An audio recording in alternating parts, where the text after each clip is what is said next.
Yo soy Héctor Hurtado y les doy la bienvenida a un nuevo episodio de Melómano Society, un espacio donde coincidimos los amantes de la música.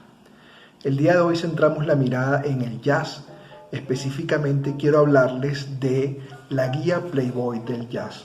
una guía escrita por el autor Neil Teeser, quien fungiera como articulista de la revista de entretenimiento adulto Playboy,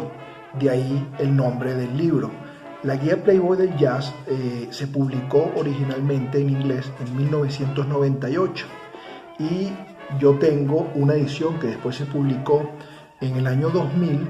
por el equipo de MC Editores, la editorial argentina que se dio a cargo de la traducción de este trabajo. Este es un libro valiosísimo para todos aquellos que pretenden y aspiran a adentrarse en el mundo del jazz, sobre todo porque cumple con la función que el título señala, es decir, guía. Sirve de guía para adentrarnos y orientarnos en un mundo tan complejo y con tantas ramificaciones como puede ser el jazz. El autor se da a la tarea de dar un paseo histórico a través de la evolución del género, presentándonos lo que él considera son los 250 mejores discos que para el momento de escribir este libro a finales del siglo XX estaban disponibles en el mercado y específicamente disponibles en formato CD. Y luego de darnos este paseo a través de estos 250 discos, y aquí quizás radica su valor más importante, resume en 50 CDs lo que él considera es una colección esencial del jazz como género musical. Entonces el autor hace una revisión histórica, ¿verdad? Empezando con lo que son los orígenes del jazz, abarca lo que son los orígenes, ¿verdad?, del género entre 1917 y 1932. Ahí nos va contando cómo se va conformando el género en la ciudad de Nueva Orleans, una ciudad que en ese momento, confluye en distintos aspectos de carácter histórico, social, económico y cultural, una ciudad donde confluían, pues, y había una población negra y una población criolla que había gozado de ciertas libertades y había desarrollado una escena artística muy efervescente, ¿no? Después nos va mostrando cómo a partir de determinado momento muchos de los músicos que empezaron a formarse en esta escena, donde destacan Jelly Roll Morton, Louis Armstrong, Sidney Bechet, entre otros, muchos de estos músicos van migrando hacia el norte del país para asentarse en la ciudad de Chicago. Y pues entonces el autor va mostrándonos capítulo a capítulo, ¿verdad?, parte de esta historia que, si se quiere, está dividida en términos cronológicos por décadas, una división que puede ser bastante arbitraria, pero sabiendo que hay arbitrariedad en esa partición histórica en décadas, el autor, y aquí hay un elemento bien importante, nos deja al final de cada uno de los capítulos lo que él llama jazz en transición, que viene a ser como ese periodo, si se quiere, digamos, ese periodo donde van confluyendo elementos que van a ser característicos y van a ser elementos definitorios de la evolución o la etapa siguiente en la evolución del jazz. Entonces, cuando nos habla, pues, de esto, del nacimiento del jazz como género musical, que además hace referencia al término jazz, es un término que en su momento estaba cargado de una connotación con un componente erótico y propio de la actividad sexual, porque hablaba de algo desenfrenado y apasionado, nos muestra cómo después de evolucionar históricamente en esos primeros años, va transitando o va haciendo la transición hacia lo que va después terminar siendo el jazz de las grandes bandas o las orquestas de salón. Entonces podemos ver aquí en el capítulo Jazz en Transición, al final de ese primer capítulo, cómo nos habla de hacer swing a lo grande. Entonces aquí lo interesante es que el autor va mostrándonos capítulo a capítulo esa evolución y ese desarrollo histórico, y después cierra cada uno de esos capítulos con lo que él considera son los discos esenciales de esa época. Discos esenciales, como hemos dicho, que estaban disponibles en CD, están disponibles en CD a finales del siglo XX, y que hacen referencia pues específicamente a ese periodo histórico. Entonces cada uno de estos capítulos los va cerrando con las recomendaciones de los discos y posteriormente nos dice, pues estos son los discos esenciales de esta época. Si usted quiere más, aquí le presento todavía algunos otros discos más, conformados por recopilaciones de artistas, cajas antológicas especializadas en algún periodo en particular de un artista o de un sello disquero, entre otras, ¿no? Y entonces va mostrándonos, como digo, pues la evolución del género. Y nada más como para contarles, pues entonces en el primer capítulo nos dice, pues llamando al Dr. Jazz, es el nacimiento del género. Y cierra ese capítulo con un apartado del jazz en transición, que viene a ser cómo el jazz fue derivando hacia esto que después se conoció como el Big Bang o las orquestas de jazz. Luego un segundo capítulo que abarca del 35 al 45, que se llama Bailemos, y pues aquí evidentemente se mete de lleno en el mundo de las grandes orquestas, donde tienen particular protagonismo las orquestas de Duke Ellington, Benny Goodman, Count Basie, entre otros. Hace su recomendación de los discos que él considera esenciales dentro de esa movida, y tiene también un apartado, pues para cerrar el capítulo, de jazz en transición, donde nos dice cómo va evolucionando el jazz del swing y de las grandes orquestas a lo que se conoció como la revolución del bebop, ¿verdad? En el bebop nos habla, en el tercer capítulo ya nos habla de Todos hacen bop, de 1941 a 1955, y es un capítulo donde va a estar predominantemente protagonizado por artistas como Charlie Parker, Dizzy Gillespie, Thelonious Monk, entre otros. Este capítulo da pie al cuarto capítulo, le sigue el cuarto capítulo como ese momento donde se consolida el bebop, y da paso a lo que va a ser más adelante conocido como el hard bop, y se le dedica a lo que se conoció como las escenas de la costa este y la costa oeste, para hablar del cool blues y del hot blues. Tiene también su apartado de jazz en transición, donde va a hablarnos de la progresión o de la transformación del jazz hacia lo que se conoció después como el jazz libre o el free jazz, con la música pues de Ornette Coleman, el Art Ensemble of Chicago, entre otros, ¿no? Luego que nos habla, pues ya le dedica un apartado específico al free jazz, ¿sí? Nos va a hablar entonces en el apartado siguiente, que viene a ser el apartado de 1967 a 1984, y lo denomina como Enchúfame, para hacer referencia a lo que fue el jazz fusión. El jazz fusión, como ustedes saben, fue el momento en el cual el jazz empezó a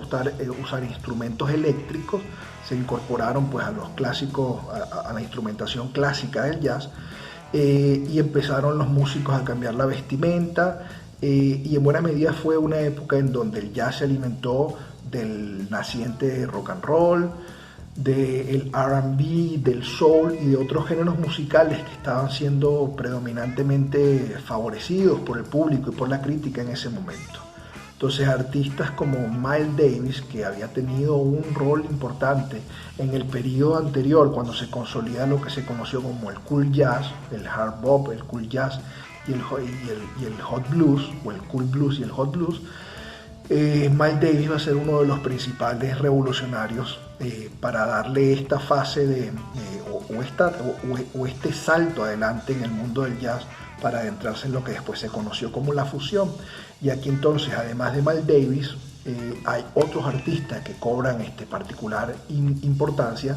que venían de alguna manera formándose también en la escuela de Miles Davis como músicos de sesión, y vamos a ver que tienen un protagonismo en esta época de jazz fusión, como Chick Corea, Herbie Hancock, Tony Williams, John McLaughlin con su Mahavishnu Orchestra, entre otros. Es una época que causó, pues, o en donde el jazz alcanzó niveles importantes de popularidad, que sin embargo después estuvo signado quizás por una especie de movimiento que, digamos, no adverso, pero que trató de rescatar como esas composiciones y esas ejecuciones clásicas, o esa nota clásica del jazz más vinculado con la interpretación acústica, y fueron saliendo pues algunos sellos disqueros y algunos movimientos, particularmente un sello disquero en Europa que fue el Editions in Contemporary Music, o el ECM, el famoso sello alemán, que rescató una estética mucho más sobria y digamos más limpia en términos del sonido. Interesante también es ver que muchos de estos músicos que hicieron vida dentro del jazz fusión también no dejaron de lado este tipo de composiciones y de interpretaciones.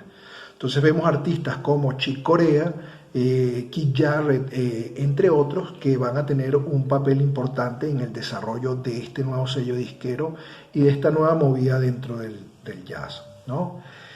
Y después, pues también nos habla aquí en esta sección de Enchúfame de la influencia de la música, de lo que fue conocido después como el world music,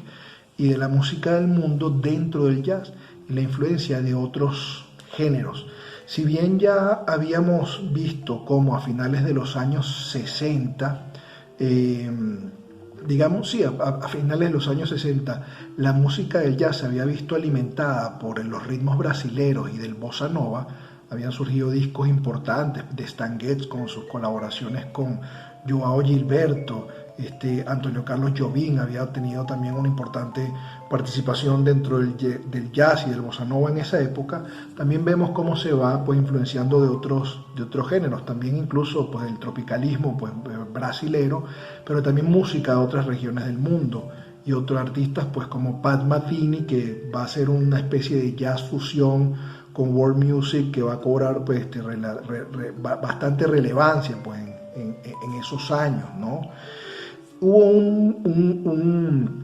si se quiere, un movimiento también muy clasicista de rescatar lo que se conocía pues como el jazz primigenio, ¿no? Y quizás pues viene en estos últimos capítulos que se llaman Carta de Casa y Vacilación, que van a abarcar las décadas de los 80 y la década de los 90, donde compositores y artistas como Wynton Marsalis van a tener un papel importante. Wynton Marsalis pues lleva adelante, si se quiere, una especie de movimiento conservador dentro del jazz, para decir pues que lo que venía haciendo Miles Davis y lo que se venía haciendo del mundo de la fusión se alejaba de lo que era el jazz original, el jazz en su más puro sentido o en su estética más pura, ¿no? Entonces rescató la idea de volver a tocar con traje, con flu, saco, corbata, con instrumentos desconectados, instrumentos acústicos, para rescatar esa esencia. Y aquí después vamos a ir viendo cómo van surgiendo otros artistas que le van dando fortaleza pues al género, ¿no? Y también en uno de estos capítulos van mencionándonos el trabajo de fusión de esto que se conoció como el acid jazz, electrónica, y donde hay un trabajo importante de órgano, ¿no? Hay discos muy famosos como el de John Scofield con el trío de Medeski, Martin and Wood, Agogó se llama ese disco, que lo recomiendo ampliamente. Pero bueno, el disco tiene, este libro y esta guía, entonces, como les señalo, en cada uno de estos capítulos nos va comentando cómo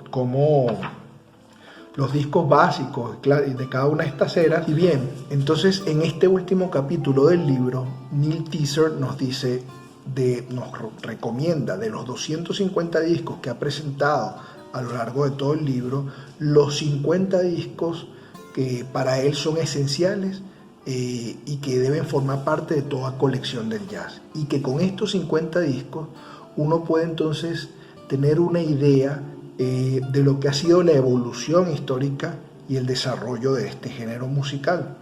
Él ahí ya después lo deja abierto a criterio pues de cada uno. Nos dice, si usted los decide adquirir por orden cronológico, ¿verdad? lo que estaría entonces haciendo es viendo de manera muy clara lo que ha sido la evolución del género. Quizás usted lo que prefiere es enfocarse e ir adquiriendo por periodos históricos según sus gustos musicales. Entonces, si usted tiene alguna preferencia por el bebop, pues va escogiendo los discos de esos años, o si lo suyo es el jazz fusión, se enfoca en esos años y así progresivamente. Pero entonces, bueno, esto creo que es el aporte más valioso del libro. El libro en general es importantísimo y para mí ha sido muy valioso. Yo tengo este libro desde el año 2003 y me ha acompañado pues en ese proceso de conocer y adentrarme en el complejo mundo del jazz, pero quizás lo más valioso del libro es este último capítulo, ¿no? Y estos 50 discos que recomienda Teaser para adentrarse y conocer el mundo del jazz. Entonces aquí vamos a encontrar recomendaciones pues de discos de Louis Armstrong, de Bix Beiderbecke, de Jelly Roll Morton, de Benny Goodman, de Count Basie, de Duke Ellington, de Billie Holiday, de Charlie Parker, de Thelonious Monk, de Bud Powell, Miles Davis, Chet Baker, Art Blakey, Sonny Rollins, Dave Brubeck, John Coltrane, Bill Evans, Herbie Hancock, Horace Silver, Charles Lloyd, Mahavishnu Orchestra, Weather Report, Gary Burton y Chick Corea, Pat Metheny, Wynton Marsalis y su hermano también Branford Marsalis, John Scofield, Bill Frisell, Danilo Pérez, Cassandra Wilson, Dave Holland, entre otros. Aquí hay 50 discos, ¿verdad? Y pueden ver como algunos de esos están tachados, pues ya los he venido pues desde hace varios años adquiriendo. 50 discos para iniciar una colección del jazz esencial. Pues nada, no me queda más que despedirme, darles las gracias por haber sintonizado este video. Espero que les haya gustado. De ser así, los invito a darle like y a suscribirse a mi canal y espero verlos en una próxima oportunidad. Que estén muy bien. Chao.